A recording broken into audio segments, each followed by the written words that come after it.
Bonjour et bienvenue dans l'émission Tout en couleur, un programme de divertissement, de partage, de savoir et de belles rencontres. Alors au sommaire aujourd'hui, on commencera par les good news avec la visite d'un très bel hôtel 5 étoiles, l'hôtel El Mouradi à Gamart, ambiance chaleureuse, cuisine délicieuse et centre de thalassothérapie au top. Pour la santé et le bien-être, Sophie Perret, thérapeute et figurante cinéma, viendra nous parler de Kaina, qui souffre d'un anévrisme géant et qui a besoin d'un élan de solidarité pour son hospitalisation et son opération. Pour la culture, on vous emmènera dans un concert azerbaïdjanais. Et pour l'instant, coaching, Inès Tir, notre chroniqueuse cinéma, eh bien, nous parlera d'actualité. Bonjour à toutes les deux. Bonjour Inda. Comment ça va ? Très bien, merci Inda de nous recevoir chez toi. Avec plaisir. Très belle tenue kabyle, hein ? Ouais, c'est sûr. Hein, ça vient de Azazga. Azazga. Azazga, c'est entre Tizi Ouzou et Yakoren. Ouais. Azazga, c'est une femme qui fabrique elle-même les robes depuis... Elle découpe sans patron. C'est impressionnant. Super. Et c'est son fils qui m'a vendu les robes. Eh ben, voilà. C'est super. En tout cas, c'est très beau. C'est un monsieur qui me l'a offerte, celle-ci. Ouais. Inès, le retour, oui. Donc l'actualité cinéma, hein, oui, tout un programme. Mes sorties coup de cœur de ces dernières semaines. Et puis aussi un petit point sur comment va le cinéma en ce moment. Ah bah c'est super. Bon, on va voir tout ça.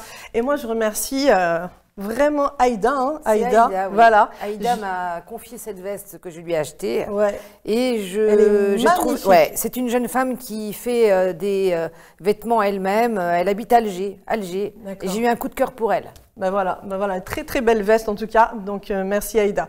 Alors on va commencer par les good news. Donc les good news, on va aller à l'hôtel El Mouradi à Gamart, un hôtel 5 étoiles. C'est vraiment une très belle découverte, hein. L'accueil chaleureux, le personnel chaleureux, très professionnel, la nourriture, j'en parle pas, j'ai pris du kilo, ça se voit à l'antenne. On va camoufler, merci Aïda. Et la propreté. Et un centre de thalassothérapie, mais vraiment top. On regarde ensemble.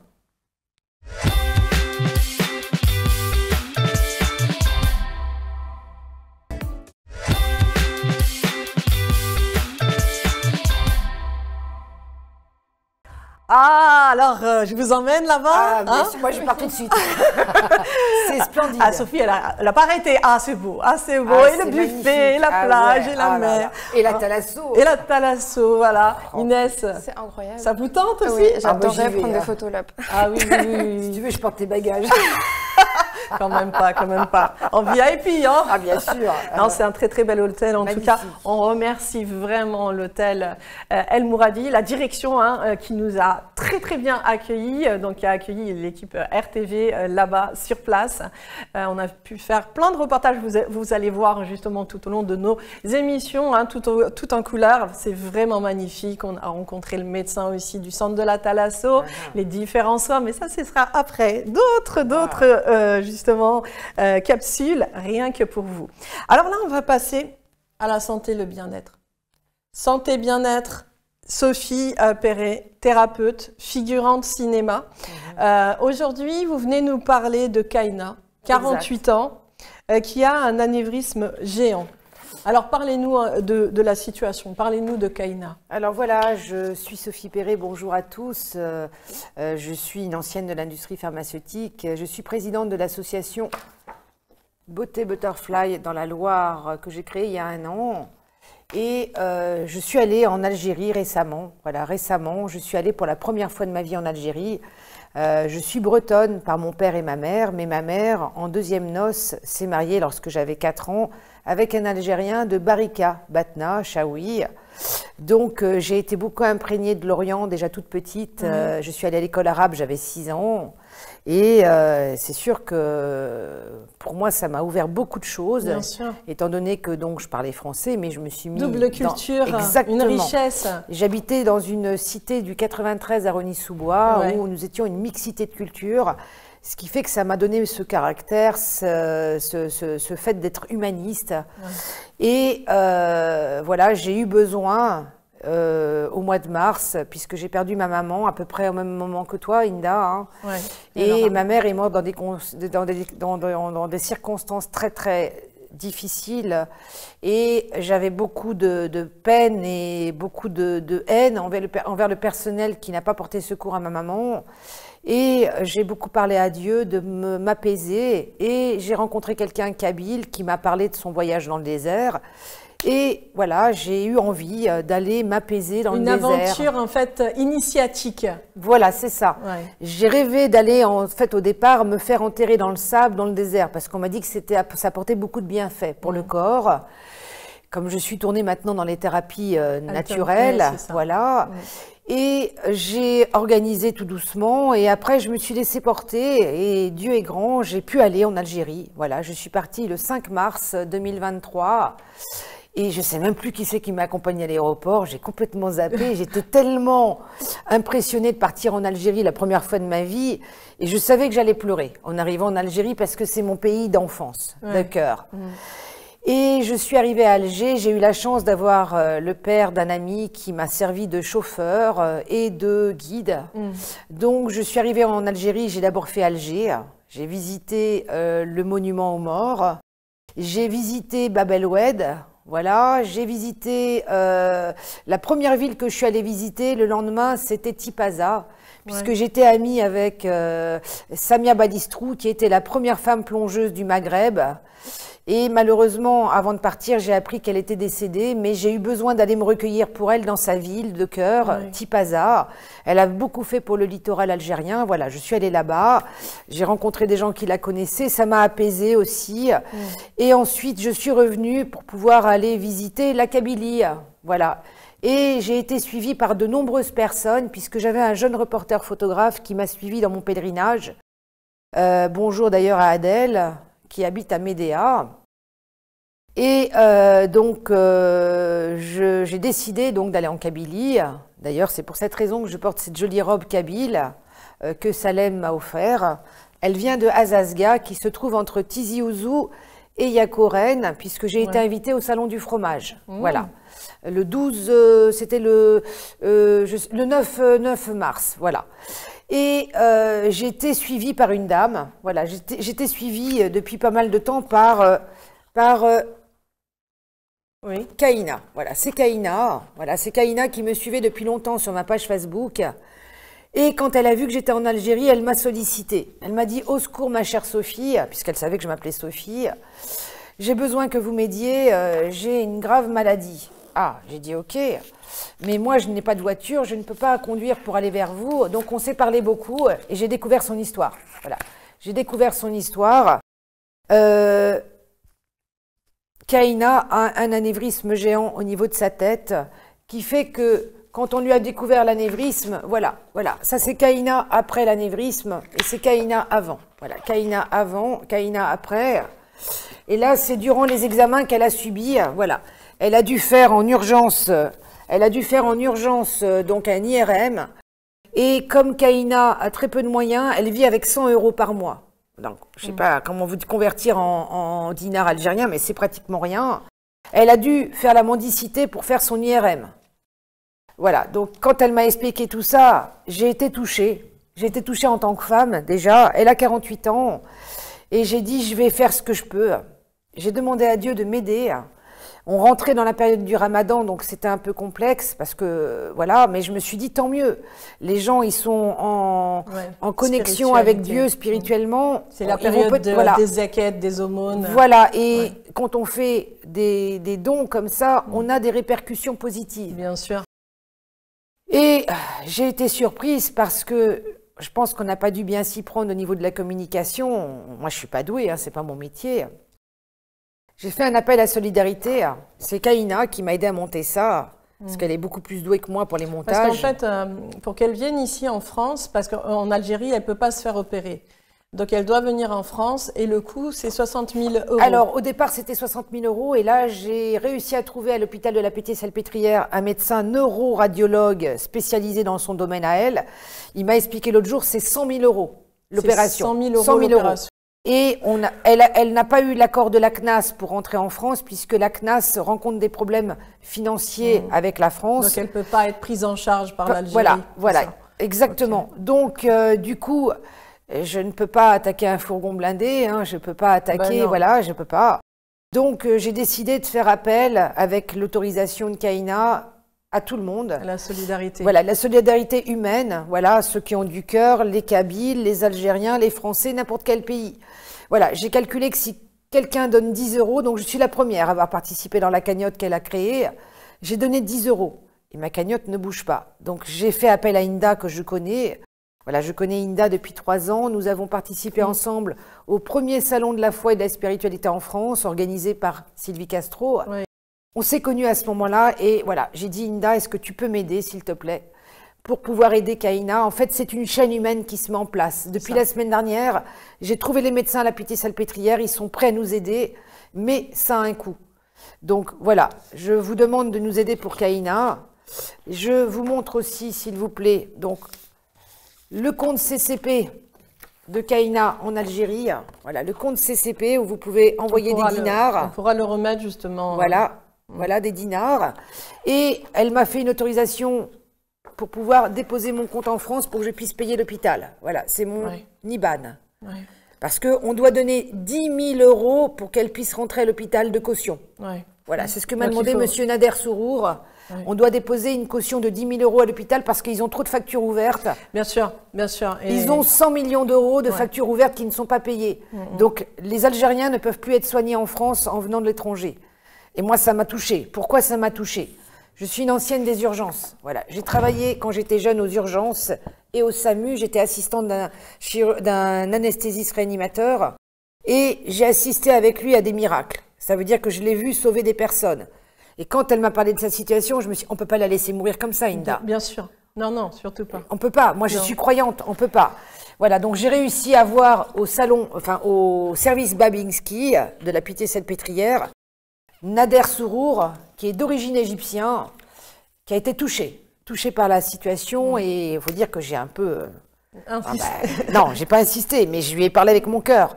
Oui, quand on parle avec son cœur. En fait, c'est ça le plus important, c'est de parler avec son cœur. Et d'ailleurs, c'est pour ça que vous êtes ici, Sophie, parce que tout ce que vous le faites toujours avec le cœur. Et il faut savoir que Sophie est tombée malade, tellement ça lui tient à cœur. Et quand elle a vu la cagnotte qui ne bougeait pas, elle m'a appelée vraiment... désespérée en se disant mais c'est pas possible qu'on puisse pas aider Kaina à sauver, parce qu'à tout moment malheureusement elle risque sa vie. Donc je lui ai dit tu es la bienvenue sur le plateau de Tout en couleur sur RTV, parce que l'humanitaire, le bien-être, la santé, la compassion, la bienveillance est très importante dans cette émission. Donc on mettra justement les liens dans l'émission, les liens où vous trouvez. On peut vous trouver aussi sur les réseaux au nom de... Alors, sur les réseaux sociaux, je m'appelle Valentine Valentin et je viens de créer une page à mon nom, Sophie Perret. Voilà. Je ne suis pas très douée pour les réseaux sociaux, je ne sais pas comment la faire bouger. Je voulais aussi faire un clin d'œil au niveau du cinéma puisque je suis dans la figuration. Bien sûr. Voilà, j'ai tourné l'année dernière avec Danny Boone. Voilà, c'est moi avec Danny Boone le 13 juillet 2022 à Paris, où je viens de faire le film qui vient de sortir, La vie pour de vrai, que je vous invite à aller voir. Je vais faire appel à Danny Boone. On va l'inviter, Inda, bien sur sûr, ton plateau. avec plaisir. Voilà. Bien sûr. Voilà, j'ai eu l'occasion de rencontrer à Paris au mois de juillet l'année dernière Danny Boone. J'ai aussi un peu parlé à Charlotte Gainsbourg, mais elle est beaucoup plus réservée, beaucoup plus... Voilà. Mais Danny Boone, il est de la même année de naissance que moi, on a le même âge, on a 57 ans tous les deux. Et je compte bien le revoir parce que j'ai trouvé ce film adorable. Très beau film, avec des séquences émotions et beaucoup de rigolade aussi. Mais c'est un film, La vie pour de vrai, et ben là, pour Kaina, c'est la vie pour de vrai. On doit aider, sauver à Kaina. Exactement. Nous sortons du Ramadan pour la plupart des musulmans. Et si vous voulez nous aider, c'est juste 10 €. Voilà. Si on est 10 000 personnes, voilà, ou plus. Hein, ouais. Mais si on donne 10 € multiplié par combien de personnes, Inès? 10 000. Voilà, on a calculé avec Inès 10 000 par 10 €. On a l'argent pour faire l'opération de Kaina. Après, il y a les frais d'hébergement, parce qu'elle ne va pas rester qu'à l'hôpital.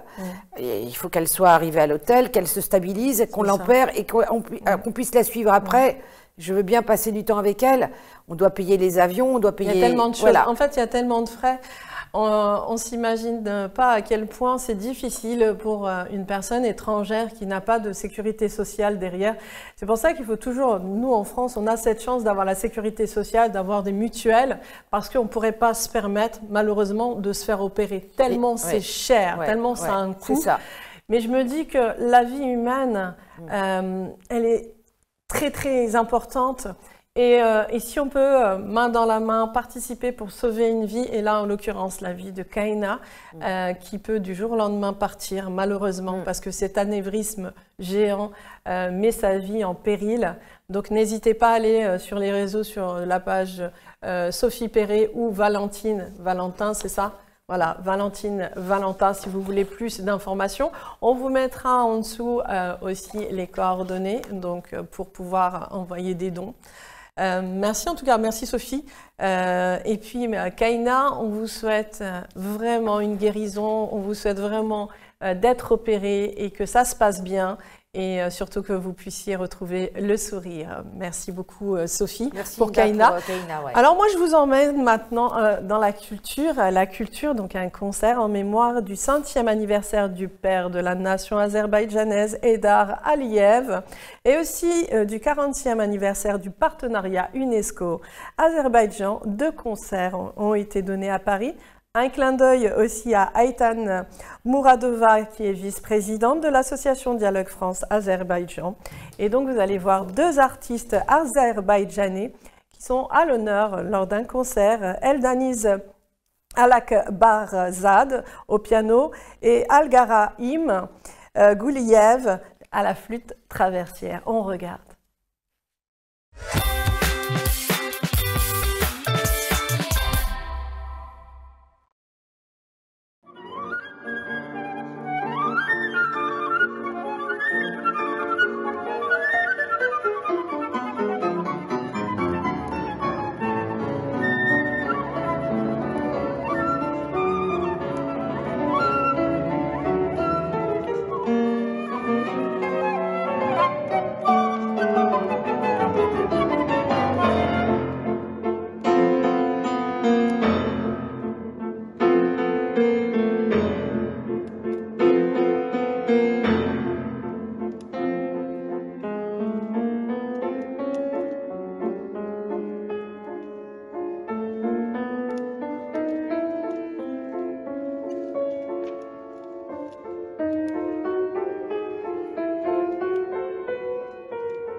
voyage hein, dans l'émission Tout en couleur entre la Tunisie, l'Algérie, Kabylie, l'Azerbaïdjan. Donc c'est beau hein, la musique là. Hein. Entre le piano et la flûte traversière, c'est merveilleux. Ah hein. oui, c'est très très doué. Vous aimez beaucoup la musique Oui, moi j'aime bien la musique, mais je suis très éclectique. Donc toutes les musiques me plaisent. Tout ce qui évoque l'amour. En fait, tout ce qui vibre avec votre âme. Voilà, exactement. C'est surtout ça, parce qu'en tant que thérapeute, en fait, vous parlez à l'âme. J'ai découvert beaucoup dernièrement aussi Idir, aussi Souad Massi, si tu connais un peu, tu connais Souad Massi. Ouais, beaucoup de musique que j'ai revisitée, berbère, orientale. Mais bon, je suis française, donc j'aime bien aussi les musiques françaises. Hein, mais je suis assez diversifiée. Je ne suis pas arrêtée sur un type de musique. L'ouverture culturelle, justement, c'est ça qui est important. Aller apprendre les cultures des autres pays, parce que c'est une richesse. Je suis aventurière. Voilà, ce que j'ai aventurière, exactement. C'est ça. Et quand je suis allée dans le désert, je suis allée dans le Sud-Sahara, à Timimoun. Voilà, j'ai découvert aussi d'autres cultures, d'autres musiques aussi. J'avais un guide fantastique, Abdelmalek. Déjà, quand il m'a dit son prénom, Abdelmalek, j'ai dit Abdelmalek, Malek, ça veut dire ange. J'ai dit purée, mais c'est le destin en fait. Le Mektoub. C'est le Mektoub, oui, parce qu'à la base, en fait, vous êtes partie, Sophie, pour retrouver une sérénité pour après mon cœur. Voilà, après la mort de votre maman. Et c'est vrai que ça a été très difficile. Très dur. Donc là, ça a été un voyage initiatique. Magnifique. Et comme je suis française, tous les étrangers n'ont pas le droit d'aller dans le désert tout seuls. Donc on a eu une escorte de l'armée. Alors au départ, j'ai dit, oh mince, qu'est-ce que j'ai fait? Eh bien, c'est magnifique parce que j'ai eu des escortes. Alors, c'est très loin à se mettre en place. On a passé beaucoup de temps à l'aéroport de Hadrar. Mais une fois que tout est organisé, la sécurité, en fait. Exactement. C'est pour un problème diplomatique. Bien sûr, c'est normal. Surtout moi, s'ils me perdent, alors là. Eh bien, j'ai rencontré des gens très haut placés dans le côté militaire. C'est des militaires. Et j'ai passé des moments exceptionnels, 4 heures d'escorte. On a traversé tout le désert. C'était splendide. Vous avez rencontré des Touaregs? Oui, bien sûr. Jamais j'oublierai ce voyage. Qu'est-ce qui vous a touché le plus? La gentillesse, les couchers de soleil dans le désert. J'ai sympathisé avec des policiers à l'aéroport aussi qui ont pris ma page Facebook. Je parle avec eux à Timimoun. Qu'est-ce qui m'a le plus... Au niveau de la culture, justement. Je suis déjà dans ce milieu de culture depuis que je suis petite. Mais là-bas, la culture du désert, la musique. Simplicité. On utilise des choses simples. Je donne un exemple. J'ai rencontré un jeune homme entre 10 ans et 12 ans. Je n'ai pas demandé son âge vraiment, mais lui, son jeu, c'est un cheval sauvage. Il est avec son cheval sauvage toute la journée. Ça m'a donné envie d'aller sur le cheval, bien sûr. Je fais du cheval depuis que j'ai l'âge de 10 ans. Ça m'a coûté cher. J'ai absolument voulu monter sur le cheval parce que j'avais l'habitude des chevaux en France. Alors les sauvages quand même. Ah là là là là. Alors j'ai réussi à monter dessus, mais il m'a éjecté le cheval. Oh non. Si, je suis rentrée avec un bleu énorme sur le côté, mais ça va. J'avais eu cassé. Mais j'ai fait peur à tout le monde. Voilà, c'est mon côté aventurière. Voilà.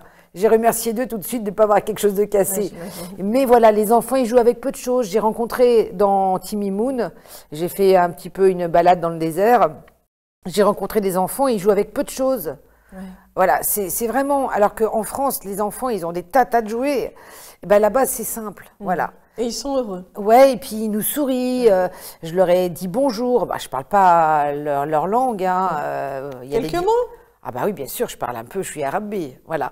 Mais eux, les enfants, déjà, ils m'ont regardé, je suis blonde, voilà, j'étais un peu le phénomène, quoi.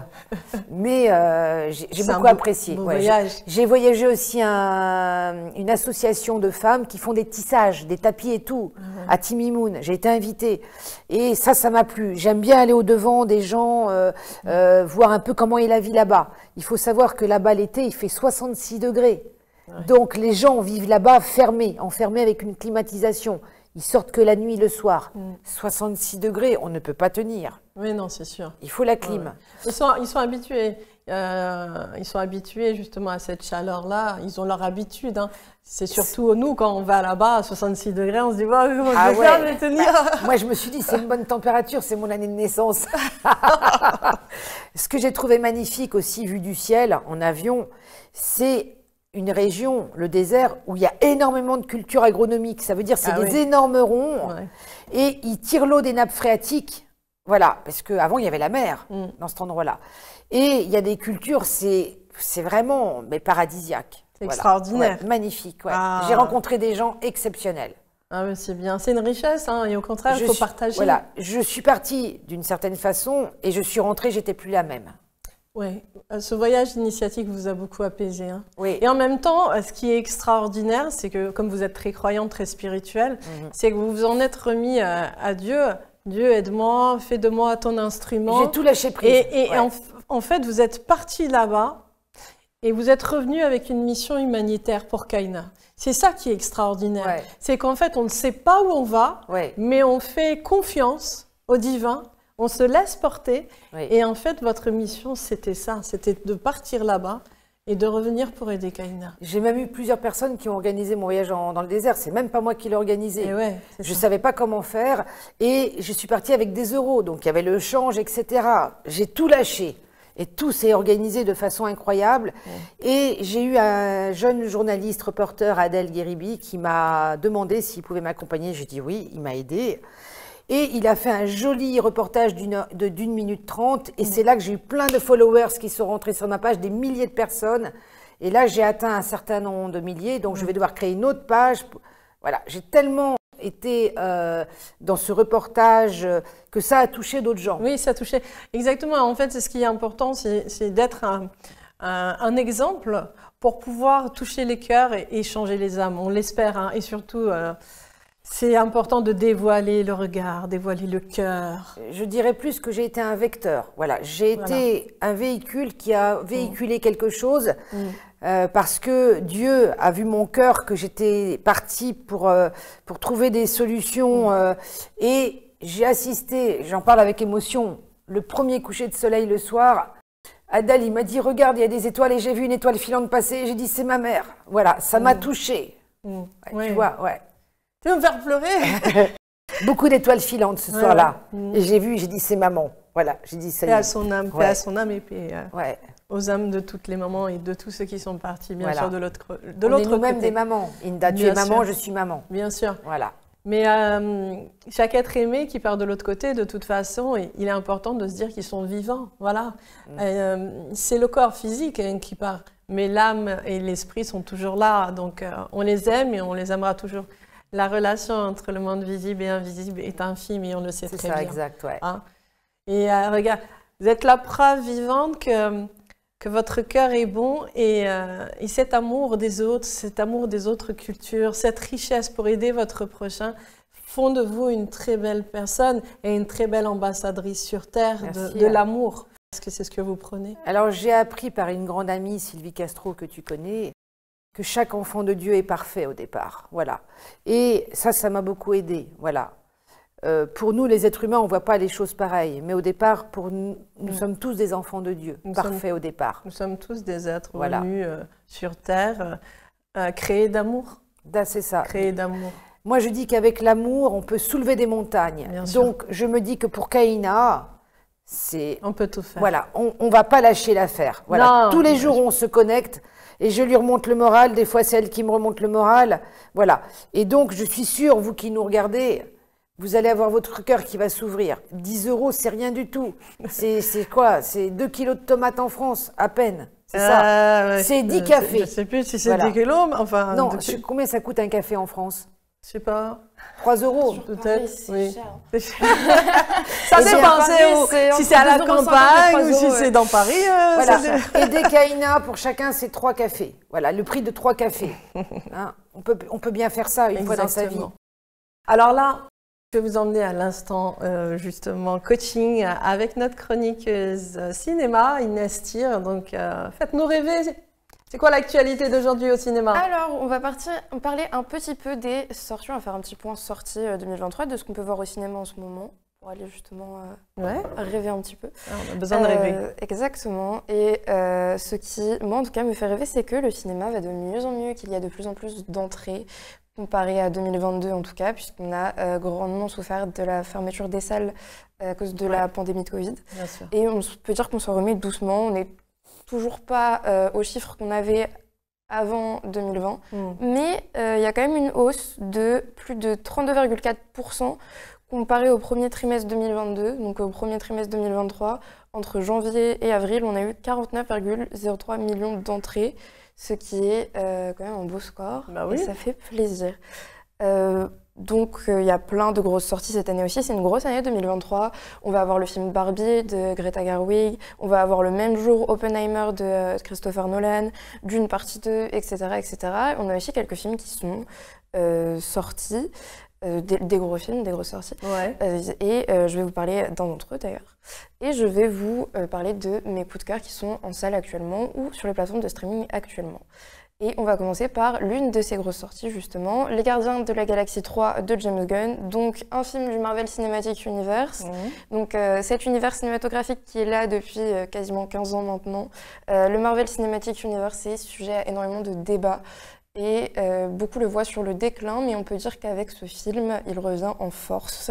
C'est aussi le troisième opus du coup d'une trilogie à l'intérieur même de la saga Marvel. Donc le troisième film consacré aux Gardiens de la Galaxie.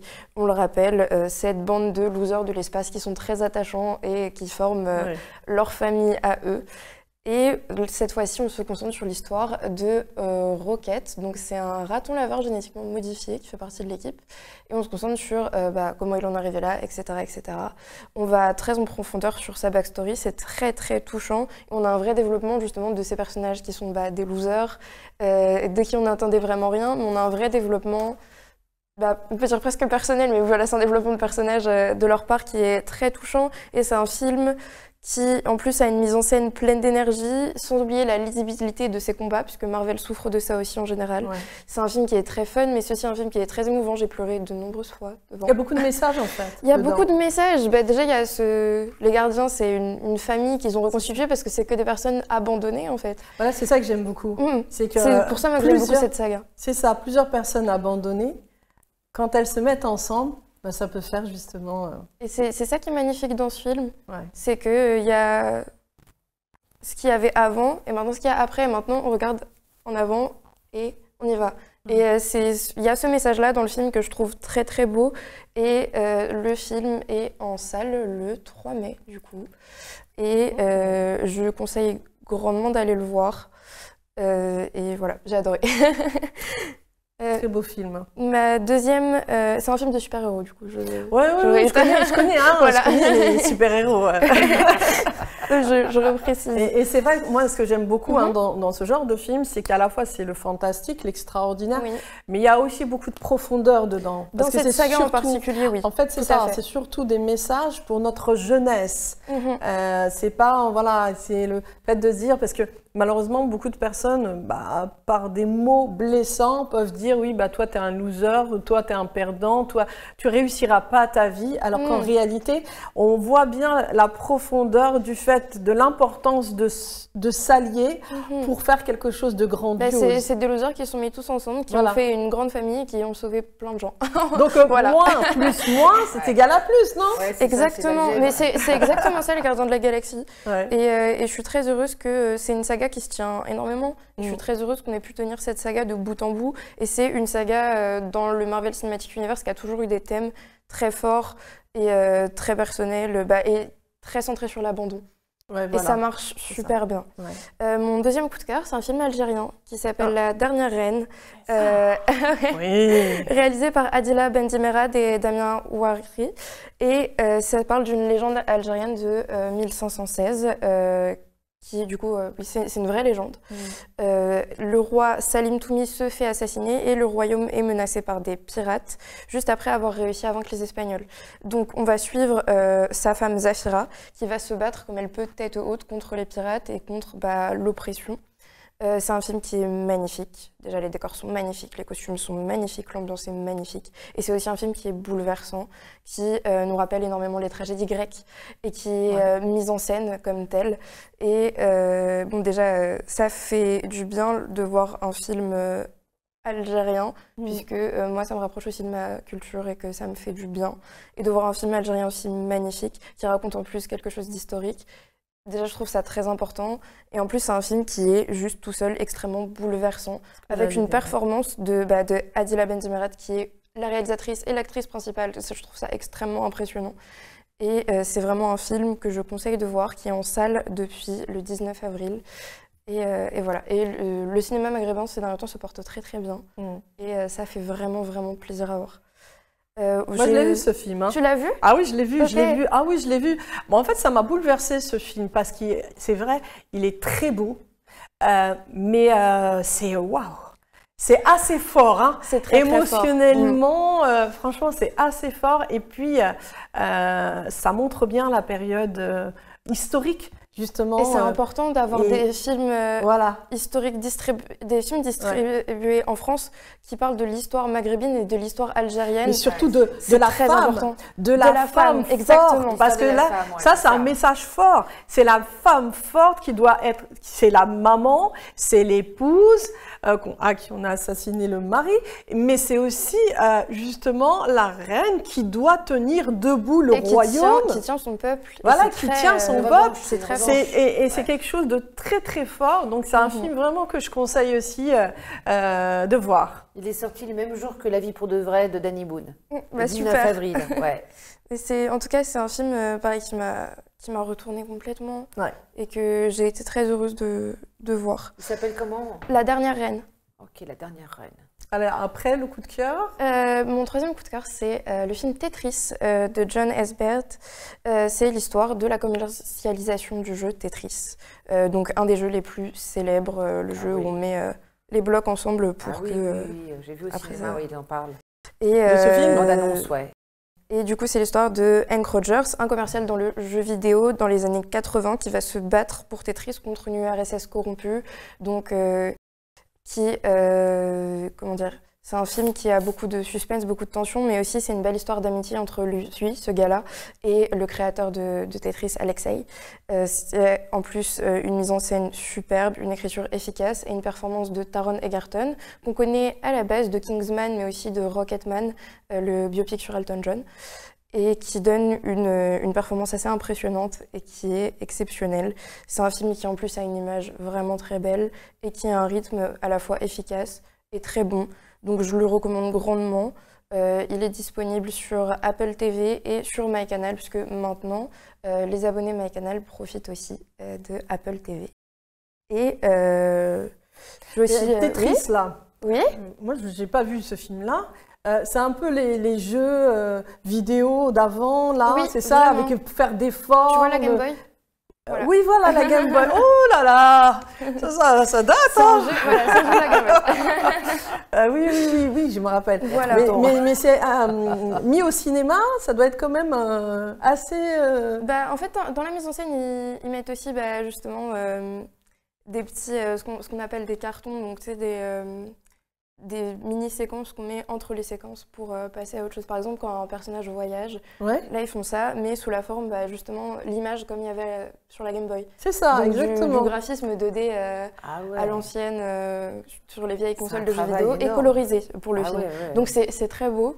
Et ils en usent un petit peu trop, je trouve. Mais ça, il se met pas contre l'humain, il n'y a pas un truc comme ça? Non, du tout, c'est une vraie histoire. Ah d'accord. C'est une vraie histoire, c'est justement l'histoire de la commercialisation de Tetris à l'époque, du coup en fin de guerre froide, et justement entre la corruption qu'il y a aux États-Unis et la corruption qu'il y a en URSS à l'époque, le gars se bat pour pouvoir commercialiser un jeu partout dans le monde et que le créateur de Tetris ait le droit à la reconnaissance de son jeu, qui est toute sa vie. Non mais c'est sûr, et en plus là c'est, comment dire... C'est assez connu, hein, Tetris. Oui, c'est l'un des jeux les plus joués et les plus célèbres du monde. Et maintenant, c'est sur mobile et tout le monde y joue. Donc, c'est aussi un penchant de l'histoire qui est très important. Et voilà. Et on a aussi d'autres sorties magnifiques en salle en ce moment. On a Ahmed Delefov de Mehdi Emili, qui du coup est une histoire tunisienne d'une femme qui va en prison parce qu'elle a été accusée à tort et qui essaie de retrouver son fils dans le Tunis Underground, le milieu de la nuit. Et c'est magnifique. J'ai eu la chance d'interviewer le réalisateur qui m'a parlé de tout ça, d'à quel point c'était personnel pour lui, aussi de l'évolution du cinéma tunisien, post-révolution, etc. Enfin, voilà. On a aussi Misanthrope de Damian Zwirfron, qui est un film canadien et américain, qui est un thriller sur une jeune policière qui va suivre un tueur en série qu'elle a l'air de comprendre mieux que les autres.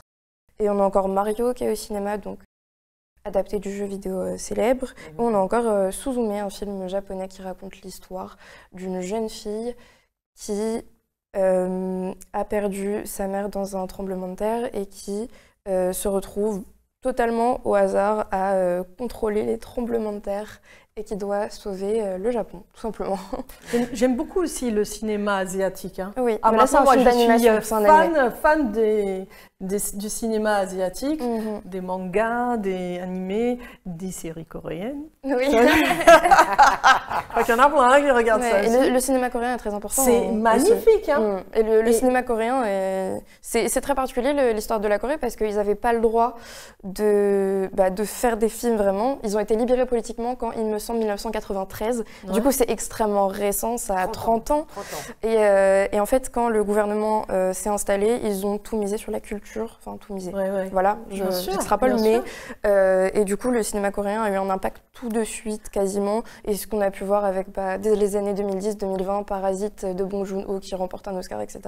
Et du coup, il y a un gros impact du cinéma coréen qui aussi, justement, de par son histoire, cherche à avoir des films sociaux forts, qui va toujours passer par un autre genre pour faire passer son message social qui est comme un coup de poing dans le ventre à chaque fois en fait. C'est ça, mais ils sont forts hein, parce que vous passez une soirée entière à regarder toutes les séries en fait, il y a plus de 20 séries des fois. Il y en a plein, plus que ça. Pas 20 séries, des épisodes. 20 épisodes pour une série, alors là, vous regardez toute la nuit. C'est des épisodes d'une heure. Je veux pas, voilà, des épisodes d'une heure, je veux pas regarder. J'ai envie de connaître la suite, quoi, c'est ça. Il y a une fois quand même, je suis restée 17 heures. Waouh. Regardez tellement, on veut savoir la suite.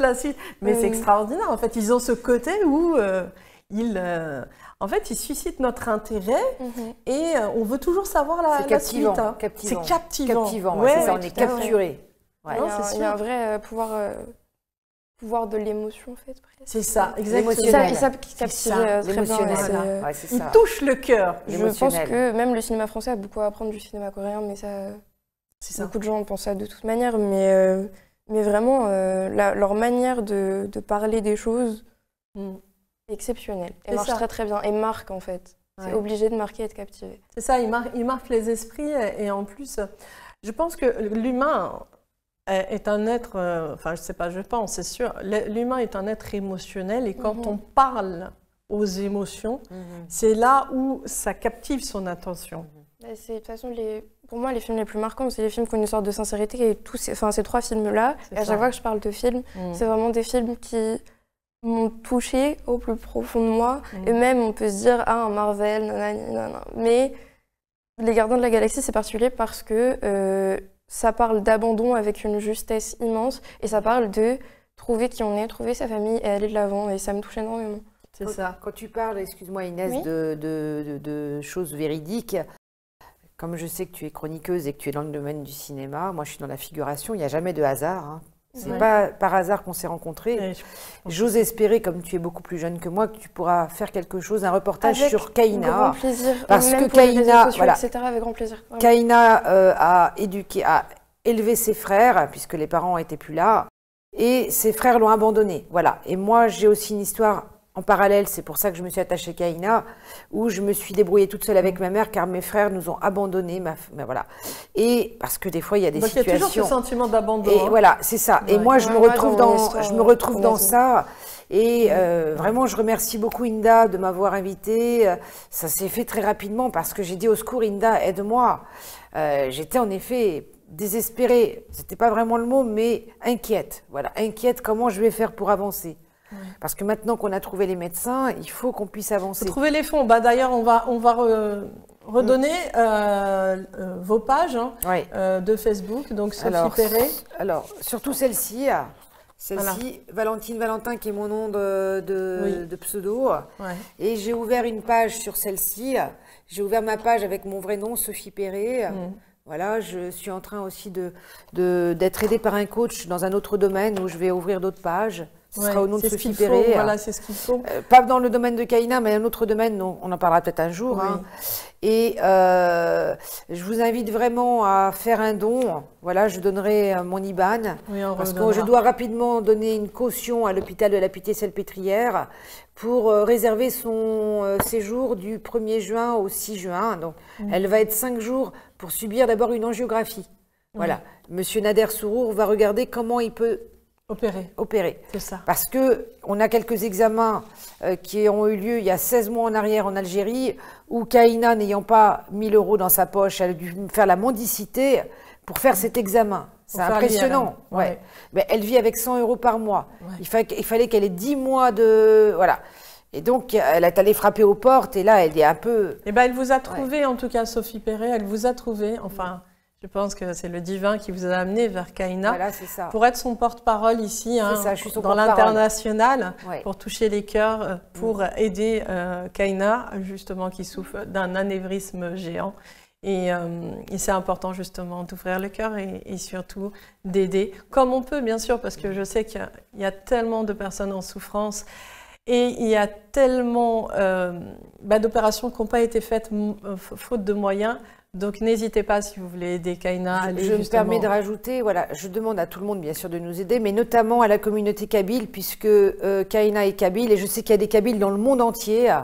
C'est des gens qui m'ont beaucoup touchée, voilà. J'en ai vu partout, des kabyles. Partout. Oui, ils sont partout. Moi je suis d'origine bretonne par mon père et ma mère biologique, et c'est pareil, on en trouve partout des Bretons. Alors je compte sur vous. Je compte sur vous pour aider Kaina. Tout le monde. Ouais, on compte sur tout le monde, là, les Kabyles, tout le monde, les Coréens. Merci en tout cas Sophie Perret. Merci Inès Thier, hein, comme d'habitude, c'est super. J'aime bien Inès, hein. Notre chroniqueuse vraiment cinéma. Voilà, exactement comme on aime, et c'est tout en couleur. Merci à vous tous de nous avoir suivis dans cette émission Tout en couleur. On vous souhaite beaucoup de lumière, d'amour, de paix dans vos cœurs, et à très bientôt. Au revoir.